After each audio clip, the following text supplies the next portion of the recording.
Halo guys, gue Andre Farens dan selamat datang di channel gue.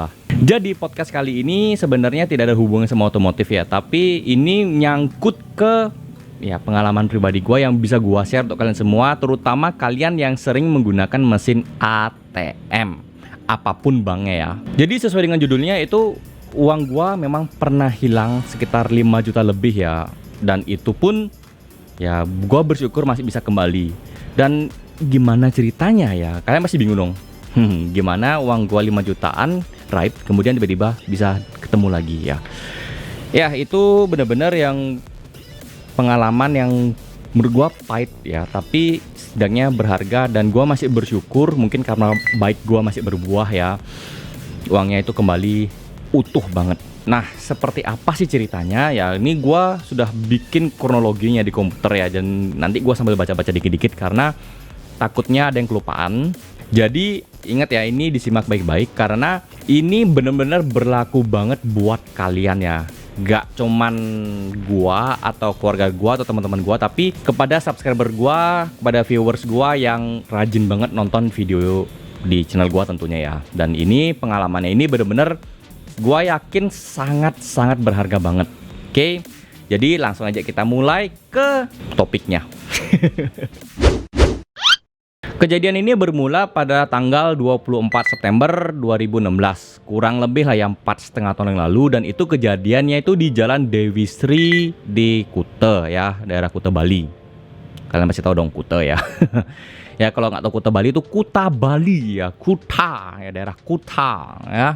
Dan itu kejadiannya itu karena gua lagi butuh uang cash ya, di dompet lagi ya tongpes banget, dan ya udah gua kebetulan lewat sebuah ATM publik ya. ATM publik itu yang seperti ini kurang lebih, yang ya sendiri gitu, dan itu ATM-nya dari BNI ya. Dan waktu gua masuk gak ada something yang mencurigakan, nggak ada something yang gimana, karena memang kan gua pada saat itu ya belum tahu skimming atau pernah ngalamin skimming atau sebagainya. Jadi ya udah gua tinggal masukin kartu, gua masukin pin ATM, terus gua narik duit, dan nggak ada kejadian apa-apa. Maksudnya nggak ada kayak ATM ketelan apa tuh, nggak ada, bener-bener yang murni banget normal gitu loh, nggak ada yang something aneh-aneh. Kemudian lanjut pada tanggal 28 September 2016. Nah itu kejadiannya kurang lebih malam, tapi gua lupa mau ngapain dan pergi kemana. Yang jelas gua ada pergi ke suatu tempat, dan itu gua ada orang transfer ya, waktu itu transfer online, dan gua butuh untuk ngecek mutasi. Oke, gua cek mutasi dan gua kaget, loh uang gua di BNI kok hilang. Itu senilai sekitar, kalau gua nggak salah inget ya, 5.150 atau 5.250 ya, atau 5.500 ya, sekitar segitulah kurang lebih, kayaknya sekitar 5.500 dia hilang. Dan itu pada saat cek mutasi itu memang uang konsumen gua masuk, dan gua cepet-cepet langsung narik uang yang konsumen gua ini supaya takutnya ya nggak hilang gitu loh kan. Karena memang gua taunya ini malam, jadi besok paginya yaitu tanggal 29 September 2016 itu gua langsung lapor ke bank BNI terdekat ya dari rumah gua.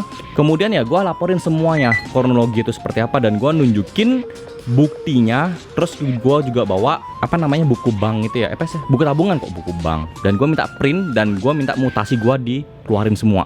Nah kemudian kan dari BNI itu juga pasti nanyain dong kejadian seperti apa, bla bla bla bla, semua dan kronologinya gua sampai ngejelasin kapan gua pakai terakhir sebelum hilang, dan kapan taunya, terus berapa hari jedanya ya, kurang lebih berarti 24 ke 28, kurang lebih 4 hari lah ya. Jadi di antara 4 hari itu uang gua hilang, atau istilahnya dicuri ya. 1 minggu kemudian BNI melaporkan ke gua ya bahwa memang ada aktivitas yang aneh dalam ngambil duitnya itu loh, ngambil narik ATM itu memang ada yang aneh. Karena kan ya pada situ inget gue ya, rekening gue itu sekitar masih ada 5 jutaan ya, mungkin 5.500.000. Jadi kalau misalnya gue mau ngambil narik semua itu kan gue mestinya ke bank BNI atau ke ATM BNI, itu nariknya adalah 2.500.000, 2.500.000 dan 500 ya kan. Itu secara logika. Ini ngambilnya di bank lain, di ATM bank lain, dan itu nariknya itu sekitar ada 3-4 kali penarikan dengan nominal yang aneh. Ya harusnya kan kalau misalnya gua narik duit dengan cepat loh ya, dengan nggak perlu pakai kena cas itu atau kena biaya admin, itu kan harusnya gua ke ATM BNI dong, dan gua nariknya dengan nominal langsung yang dengan yang ada gitu loh. Dalam arti 2.500.000, 2.500.000, 500. Kurang lebih seperti itu. Dan ini nominal tuh bener aneh gitu. Dan akhirnya dari pihak BNI itu mengecek ATM yang ada di publik itu ya, di apa namanya yang gua narik dulu sebelumnya, dan ditemukan memang ada alat skimming di sana.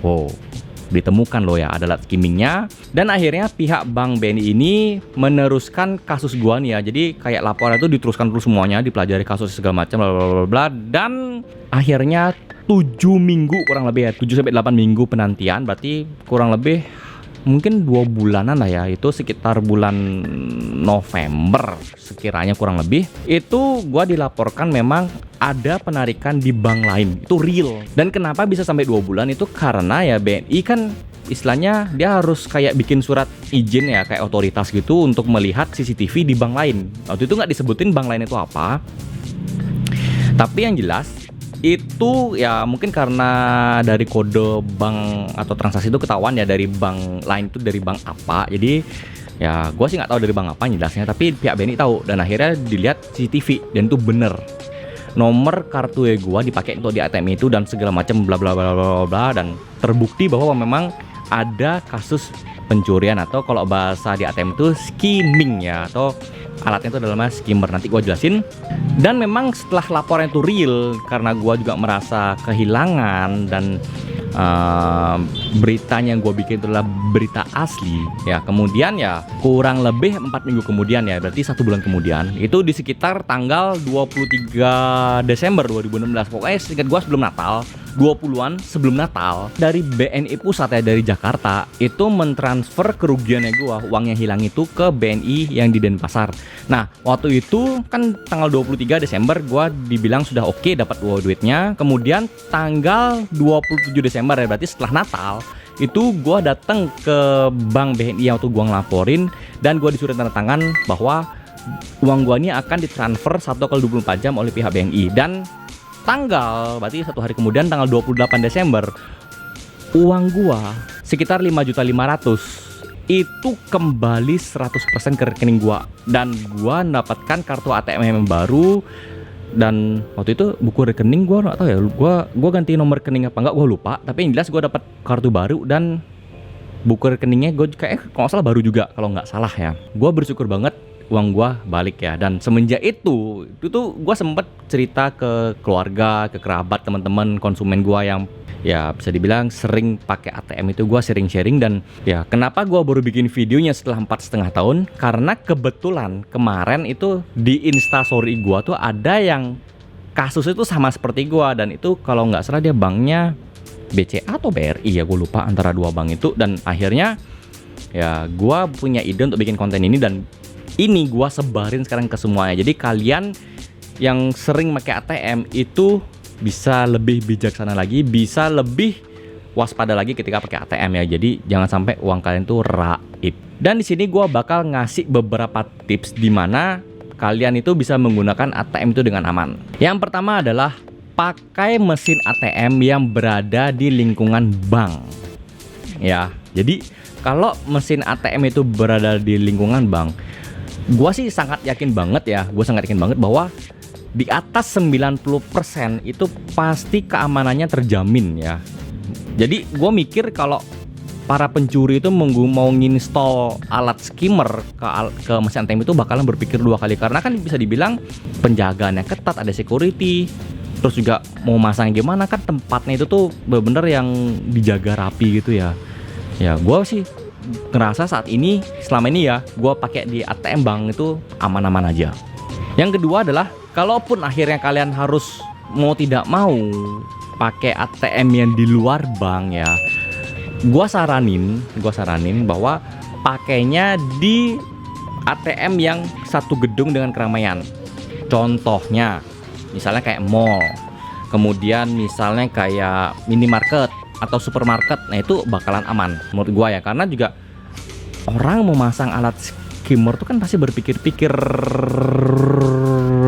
jauh banget ya, karena kan ya masang alat itu kan di tempat keramaian kan pasti berpikir lah ya.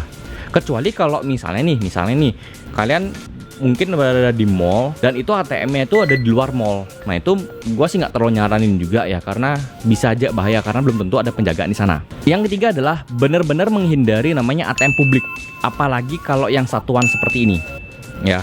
ATM publik itu kenapa gue bilang publik, karena ya bisa dibilang dia tidak ada ya semacam kayak penjagaan, dia cuma ada CCTV doang. Itu pun kalau CCTV-nya aktif ya.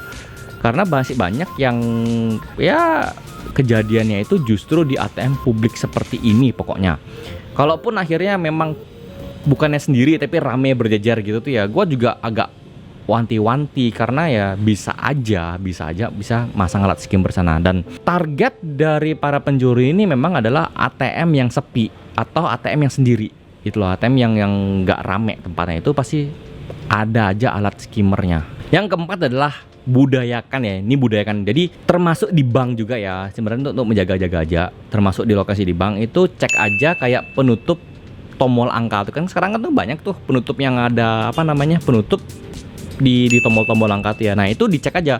Kalau misalnya begitu di apa namanya, begitu di kayak di gua sih tarik ya bahasanya, jadi kayak ditarik gini, ini kan penutupnya ya, gua tarik gini, dan itu kalau misalnya kebuka udah nggak usah dipakai dah ATM-nya itu ya. Atau di mulut slot cardnya itu ya kan ada tuh kalau ya warna hijau-hijau tuh ya, itu kalau misalnya mati atau misalnya bisa dicopot, udah jangan dipakai ATM-nya ya. Itu sudah ada biasanya alatnya untuk mencuri data-data kalian ya. Jadi budayakan seperti itu, harus ngecek semuanya ya. Yang terakhir adalah beberapa bank ya yang gua tahu ya itu adalah kayak BCA dan Niaga sama Maybank kalau nggak salah, sama Permata, itu bisa narik dari HP ya. Gua contohin itu adalah dari BCA. BCA itu kalau kita punya mobile BCA ya di aplikasi di HP, itu kita bisa narik tanpa kartu. Jadi transaksi itu tanpa kartu. Jadi kalau kita mau narik duit, itu kita pakai aplikasi aja gitu loh. Jadi kalau mau narik ambil aja, udah gitu loh. Jadi kita tidak memasukkan kartu, kita cuma masukkan nomor HP, dan itu menurut gua lebih aman. Tapi kalau misalnya memang tujuannya untuk transfer atau harus bayar ini itu, ya udah kalian pakai aja gitu loh mesin ATM-nya. Tapi ya ingat, dijaga, dicek-cek, diwaspadai supaya nggak kejadian uang kalian hilang. Dan itu tips bener-bener yang bisa gua kasih ke kalian. Kalau kalian punya kejadian serupa, itu kalian bisa komen aja di bawah. Dan mungkin kalau kalian punya tips yang berbeda dari gua atau pengen nambahin tips lagi, ya silakan banget, gue welcome ya, terserah. Yang penting pokoknya pakai bahasa yang sopan, pakai yang berguna banget, dan itu tipsnya adalah memang untuk viewers atau teman-teman yang lainnya. So guys, itu yang bisa gue sharing untuk kali ini. Terima kasih sudah nonton video gue sampai selesai. Gue Andrea Faren, sampai jumpa di video gue berikutnya. Bye bye.